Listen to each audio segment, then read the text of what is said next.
ಕೊರಟಗೆರೆಯಲ್ಲಿ ಕಾಂಗ್ರೆಸ್ ಬೃಹತ್ ಸಮಾವೇಶ ಹಮ್ಮಿಕೊಂಡಿದೆ. ರಸ್ತೆಗಳಲ್ಲಿ ಕಾಂಗ್ರೆಸ್ ನಾಯಕರ ಫ್ಲೆಕ್ಸ್ಗಳು, ಬಾವುಟಗಳು ರಾರಾಜಿಸ್ತಾ ಇದೆ.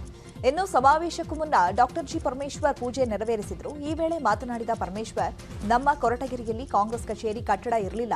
ಪಕ್ಷಕ್ಕೆ ದಾನವಾಗಿ ಬಂದ ಜಾಗದಲ್ಲಿ ಪಕ್ಷದ ಕಚೇರಿಯ ಕಟ್ಟಡ ನಿರ್ಮಾಣವಾಗಿದೆ ಅಂತ ಹೇಳಿದ್ರು. ಇನ್ನು ಕಾರ್ಯಕ್ರಮದಲ್ಲಿ ಮಲ್ಲಿಕಾರ್ಜುನ ಖರ್ಗೆ, ಸುರ್ಜೇವಾಲಾ, ಡಿಕೆಶಿ ಸೇರಿದಂತೆ ಹಲವು ನಾಯಕರು ಭಾಗವಹಿಸಿದ್ರು. ಅಧ್ಯಕ್ಷರು ಬರ್ತಾರೆ ಅಂದ್ರೆ ಪ್ರತಿಯೊಬ್ಬ ಕಾರ್ಯಕರ್ತನಿಗೂ ಕೂಡ ಒಂದು ರೀತಿಯಲ್ಲಿ ಉರುಪು ಬರುತ್ತೆ. ಹಾಗಾಗಿ ಚಿಕ್ಕಮಗಳೂರು ಜಿಲ್ಲೆ ಬಾಳೆಹೊನ್ನೂರಿನಲ್ಲಿ ರಂಭಾಪುರಿ ಪೀಠದ ಶ್ರೀ ಜಗದ್ಗುರು ರೇಣುಕಾಚಾರ್ಯ ಜಯಂತಿ ಯುಗಮಾನೋತ್ಸವ ಕಾರ್ಯಕ್ರಮ ನಡೀತಾ ಇದೆ. ಸಿಎಂ ಬೊಮ್ಮಾಯಿ, ಕೇಂದ್ರ ಸಚಿವ ಪ್ರಹ್ಲಾದ್ ಜೋಶಿ, ಮಾಜಿ ಮುಖ್ಯಮಂತ್ರಿಗಳಾಗಿರುವಂತಹ ಯಡಿಯೂರಪ್ಪನವರು ಸೇರಿದಂತೆ ಪ್ರಮುಖರು ಭಾಗಿಯಾಗಿದ್ದಾರೆ. ಈ ವೇಳೆ ಮಾತನಾಡಿದಂಥ ಸಿಎಂ ಬೊಮ್ಮಾಯಿ ಕಾಂಗ್ರೆಸ್ ವಿರುದ್ಧ ವಾಗ್ದಾಳಿಯನ್ನು ಮಾಡಿದರು. ಇದೇ ಕಾರ್ಯಕ್ರಮದಲ್ಲಿ ಮಾಜಿ ಸಿಎಂ ಯಡಿಯೂರಪ್ಪನವರಿಗೆ ರೇಣುಕಾಚಾರ್ಯ ಶ್ರೀಗಳು ಪ್ರಶಸ್ತಿಯನ್ನು ನೀಡಿ ಗೌರವಿಸಲಾಯಿತು.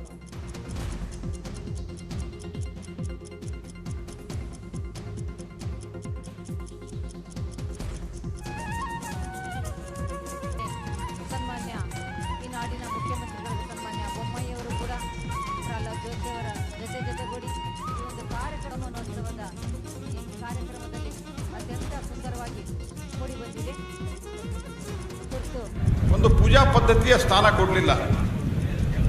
ಧರ್ಮ ಅಂದರೆ ವೇ ಆಫ್ ಲೈಫ್ ಅಂತ ಕರೆದ್ವಿ ನಾವು. ಮತ್ತೊಂದು ಕಾಲಕ್ಕೆ ಧರ್ಮದ ವ್ಯಾಖ್ಯಾನವನ್ನು ಅಗತ್ಯವಿದ್ದಾಗ ಬದಲಾವಣೆ ಮಾಡಿದಂಥ, ಬದಲಾವಣೆಯನ್ನು ಒಪ್ಪಿಕೊಂಡಂಥ ಸಮಾಜ ನಮ್ಮದು. ಹಾಗಾಗಿ ನಮ್ಮ ದೇಶ ಇದು ಏನೋ ಒಂದು ಯುದ್ಧವನ್ನು ಗೆದ್ದು ನಿರ್ಮಾಣ ಮಾಡಿದಂಥ ಗಡಿಗಳನ್ನು ನಿರ್ಮಾಣ ಮಾಡಿರುವಂಥ ದೇಶ ಅಲ್ಲದು. ಅದಕ್ಕೆ ನಮ್ಮ ಉತ್ತರಂ ಯತ್ ಸಮುದ್ರಸ್ಥ ಹಿಮಾದ್ರೈಶ್ಚೈವ ದಕ್ಷಿಣಂ ವರ್ಷಂ ತದ್ ಭಾರತಂ ನಮ್ಮ ಭಾರತೀಯತ್ರ ಸಂತತಿ ಅಂತ ಹೇಳಿದ್ರು. ಇಂಥ ಮನುಷ್ಯ ಕಾಮ, ಕ್ರೋಧ, ಮತ, ಮತ್ಸರಗಳ ಸಂಕೋಲಿಯಲ್ಲಿ ಸಿಕ್ಕಿನೂ ಮನುಷ್ಯ. ಕಾಮ, ಕ್ರೋಧ, ಮದ, ಮತ್ಸರ ಸಂಕೋಲಿಯಿಂದ ಹೊರಗಡೆ ಬಂದು ಪ್ರೀತಿ, ಪ್ರೇಮ, ವಿಶ್ವಾಸ, ನ್ಯಾಯ, ನೀತಿ, ಧರ್ಮದ ಸಂಕೋಲಿಯಲ್ಲಿ ಸಿಕ್ಕವನು ಮಾನವ. ಇದು ಅಷ್ಟು ಸುಲಭವಾದಂಥ ಮಾತಲ್ಲ. ಮಾನವನಾಗೋದು ಸುಲಭವಾದ ಮಾತಲ್ಲ. ಮಾನವನಿಗೆ ದಯ ಇರಬೇಕು, ಮಾನವನಿಗೆ ಕರುಣೆ ಇರಬೇಕು, ಮಾನವನಿಗೆ ವಾತ್ಸಲ್ಯ ಇರಬೇಕು, ಮಾನವನಿಗೆ ಇತರ ನೋವನ್ನು ತೆಗೆದುಕೊಳ್ಳುವಂಥ ಒಂದು ಶಕ್ತಿ ಇರಬೇಕು, ಮಾನವನಿಗೆ ಇತರ ಬದುಕಿನಲ್ಲಿ ಸಹಾಯ ಮಾಡುವಂಥ ಪ್ರವೃತ್ತಿ ಇರಬೇಕು, ಇತರರಾಗಿ ಬದುಕುವಂಥ ಒಂದು ಬದುಕನ್ನು ಸೃಷ್ಟಿ ಮಾಡ್ಕೋಬೇಕು. ಮಂಡ್ಯದ ನಾಗಮಂಗಲ ವಿಧಾನಸಭಾ ಕ್ಷೇತ್ರದಲ್ಲಿ ಮತಬೇಟೆ ಜೋರಾಗಿದೆ. ಒಂದೇ ದಿನದಲ್ಲಿ ಒಂದೇ ಸಮಯಕ್ಕೆ ಕಾಂಗ್ರೆಸ್ನ ಚೆಲುವರಾಯಸ್ವಾಮಿ ಹಾಗೂ ಜೆಡಿಎಸ್ನ ಸುರೇಶ್ ಗೌಡರಿಂದ ಮತಬೇಟೆ ನಡೀತಾ ಇದೆ.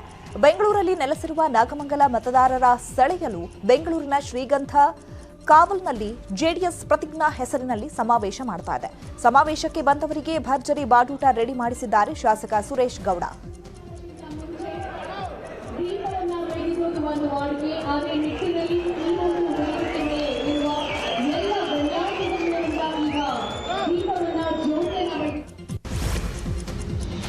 ಜೆಡಿಎಸ್ ಶಾಸಕ ಶಿವಲಿಂಗೇಗೌಡ ಕಾಂಗ್ರೆಸ್ ಸೇರುವ ಮುನ್ಸೂಚನೆ ನೀಡಿದ ಬೆನ್ನಲ್ಲೇ ಅರಸೀಕೆರೆ ವಿಧಾನಸಭೆ ಕ್ಷೇತ್ರದ ಮೂಲ ಕಾಂಗ್ರೆಸ್ಸಿಗರು ಪಟೇಲ್ ಶಿವಪ್ಪ ನೇತೃತ್ವದಲ್ಲಿ ಸಭೆಯನ್ನು ನಡೆಸಿದ್ದಾರೆ. ಸಭೆಯಲ್ಲಿ 1200ಕ್ಕೂ ಹೆಚ್ಚು ಕಾಂಗ್ರೆಸ್ ಮುಖಂಡರು ಭಾಗಿಯಾಗಿದ್ರು. ಯಾರೇ ಕಾಂಗ್ರೆಸ್ನಿಂದ ನಿಂತರೂ ಕೂಡ ಅವರನ್ನ ಗೆಲ್ಲಿಸುವಂತದ್ರ ಬಗ್ಗೆ ಚರ್ಚೆಯನ್ನ ಮಾಡಿದ್ರು. ಯಾವುದೇ ಕಾರಣಕ್ಕೂ ಕೂಡ ಮೂಲ ಕಾಂಗ್ರೆಸ್ಸಿಗರನ್ನ ಕಡೆಗಣಿಸಬಾರದು, ವಿಶ್ವಾಸಕ್ಕೆ ತೆಗೆದುಕೊಳ್ಳಬೇಕು ಎಂಬುವಂತ ನಿಲುವನ್ನ ಕೂಡ ಕೈಗೊಂಡಿದ್ರು. ಈ ಸಂದರ್ಭದಲ್ಲಿ ಪ್ರಮುಖವಾಗಿ ಜೆಪಿ ಜಯಣ್ಣ, ಗಂಜಿಗೆರೆ ಚಂದ್ರಶೇಖರ್, ಇದರ ಜೊತೆಗೆ ಮೆಟ್ರೋ ಬಾಬು, ಹಾಗೆ ಹಾರ್ನಳ್ಳಿ ನಂದೀಶ್, ಶಿವಣ್ಣ ಸೇರಿದಂತೆ ಹಲವು ಮುಖಂಡರು ತಮ್ಮ ಅಭಿಪ್ರಾಯವನ್ನ ಹಂಚಿಕೊಂಡರು.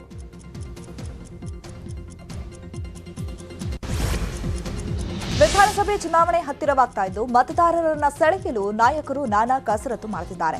ಚಿಕ್ಕಬಳ್ಳಾಪುರ ಜಿಲ್ಲೆಯ ಗೌರಿಬಿದನೂರು ವಿಧಾನಸಭಾ ಕ್ಷೇತ್ರದ ಪಕ್ಷೇತರ ಅಭ್ಯರ್ಥಿ ಪುಟ್ಟಸ್ವಾಮಿ ಗೌಡ ಶ್ರೀನಿವಾಸ ಕಲ್ಯಾಣೋತ್ಸವ ಮೂಲಕ ಮತದಾರರಿಗೆ ಗಾಳ ಹಾಕಿದ್ದಾರೆ.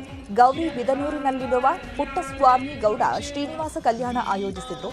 ಕಾರ್ಯಕ್ರಮದಲ್ಲಿ 20,000ಕ್ಕೂ ಹೆಚ್ಚು ಜನರು ಭಾಗವಹಿಸಿದ್ರು.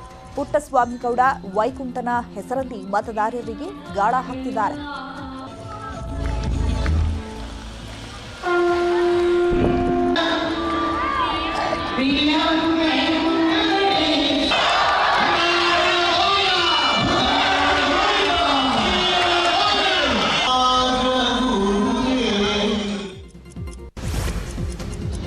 ದಕ್ಷಿಣ ಕನ್ನಡ ಜಿಲ್ಲೆಯ ಬೆಳ್ಳಾರೆಯಲ್ಲಿ ಬಿಜೆಪಿ ಕಾರ್ಯಕರ್ತ ಪ್ರವೀಣ್ ನೆಟ್ಟಾರು ಹತ್ಯೆ ಪ್ರಕರಣಕ್ಕೆ ಸಂಬಂಧಪಟ್ಟಂತೆ ಮತ್ತೋರ್ವ ಆರೋಪಿಯನ್ನ ಎನ್ಐಎ ಬಂಧಿಸಿದೆ.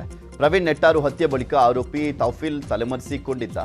ನಿನ್ನೆ ರಾತ್ರಿ ಸುಮಾರು 9:30ಕ್ಕೆ ಬೆಂಗಳೂರಿನ ಅಮೃತಹಳ್ಳಿಯ ಮಾರುತಿ ಲೇಔಟ್ನಲ್ಲಿ ತೌಫೀಲ್ನನ್ನ ಎನ್ಐಎ ಅಧಿಕಾರಿಗಳು ಬಂಧಿಸಿ ಕರೆದೊಯ್ದಿದ್ದಾರೆ. ಸುಮಾರು 5ರಿಂದ 6 ತಿಂಗಳಿಂದ ತೌಫೀಲ್ ಇಲ್ಲೇ ವಾಸವಿದ್ದ. ನಂಜುಂಡಪ್ಪ ಎಂಬುವರ 3 ಅಂತಸ್ತಿನ ಕಟ್ಟಡದಲ್ಲಿ ಮೊದಲನೇ ಮಹಡಿಯಲ್ಲಿ ವಾಸ ಇದ್ದ. ಖಚಿತ ಮಾಹಿತಿ ಮೇರೆಗೆ ಎನ್ಐಎ ಟೀಮ್ ದಾಳಿಯನ್ನು ಮಾಡಿ ತೌಫೀಲ್ನನ್ನ ಬಂಧಿಸಿದ್ದಾರೆ. ಇನ್ನು ತೌಫೀಲ್ ಪತ್ತೆಗಾಗಿ ಎನ್ಐಎ ಈ ಹಿಂದೆ ಮೋಸ್ಟ್ ವಾಂಟೆಡ್ ಲಿಸ್ಟ್ ಅನ್ನ ಪ್ರಕಟ ಮಾಡಿ ಈತನ ಬಗ್ಗೆ ಸುಳಿವನ್ನ ಕೊಟ್ಟರೆ 5 ಲಕ್ಷ ರೂಪಾಯಿ ಬಹುಮಾನವನ್ನು ಕೂಡ ಘೋಷಣೆ ಮಾಡಿದರು. ರಾಜ್ಯದಲ್ಲಿ ಕೋವಿಡ್ ಬಳಿಕ ಮತ್ತೊಂದು ವೈರಸ್ ಕಾಟ ಶುರುವಾಗಿದೆ. ಬಹುತೇಕರಲ್ಲಿ H3N2 ವೈರಸ್ ಕಾಣಿಸಿಕೊಳ್ತಾ ಇದೆ. ಕೆಮ್ಮು, ನೆಗಡಿ, ಜ್ವರ ಬಂದ್ರೆ ನಿರ್ಲಕ್ಷ್ಯ ಬೇಡ. ಯಾಕಂದ್ರೆ ILI ಸಾರಿ ಕೇಸ್ಗಳಿಗಿಂತ ಈ ವೈರಸ್ ಮಾರಕವಾಗಿದೆಯಂತೆ. ಈ ಕುರಿತು ನಾಳೆ ಆರೋಗ್ಯ ಇಲಾಖೆಯಿಂದ ಹೊಸ ಗೈಡ್ಲೈನ್ಸ್ ಬಿಡುಗಡೆ ಮಾಡುವ ಸಾಧ್ಯತೆ ಇದೆ. ನಾಳೆ ತಜ್ಞರ ಜೊತೆ ಆರೋಗ್ಯ ಸಚಿವ ಸುಧಾಕರ್ ಸಭೆ ನಡೆಸಿ ವೈರಸ್ ತಡೆ ಚಿಕಿತ್ಸೆ ವಿಧಾನ ಬಗ್ಗೆ ಚರ್ಚಿಸುತ್ತೇವೆ ಅಂತ ಹೇಳಿದ್ದಾರೆ. ನಿನ್ನೆ ಅದ್ರ ಬಗ್ಗೆ ಗಮನ ಕೊಡಬೇಕು ಅಂತೇಳಿ ನಮ್ಮ ಕೇಂದ್ರ ಆರೋಗ್ಯ ಸಚಿವಾಲಯ ನಮಗೆ ಕೊಟ್ಟಿದೆ.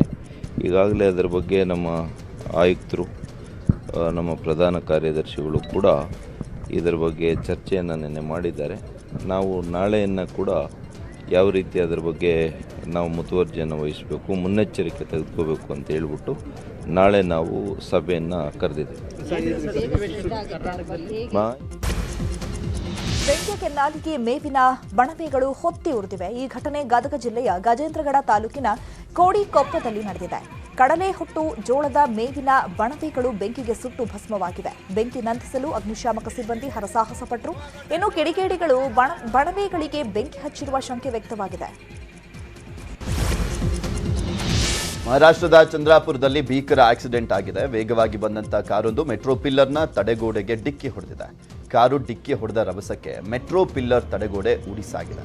ಕಾರಿನ ಮುಂಭಾಗ ಫುಲ್ ಡ್ಯಾಮೇಜ್ ಆಗಿದ್ದು ಚಾಲಕನಿಗೆ ಗಾಯ ಆಗಿದೆ. ಸೋಷಿಯಲ್ ಮೀಡಿಯಾದಲ್ಲಿ ಈ ವಿಡಿಯೋ ಭಾರಿ ವೈರಲ್ ಆಗ್ತಾ ಇದೆ.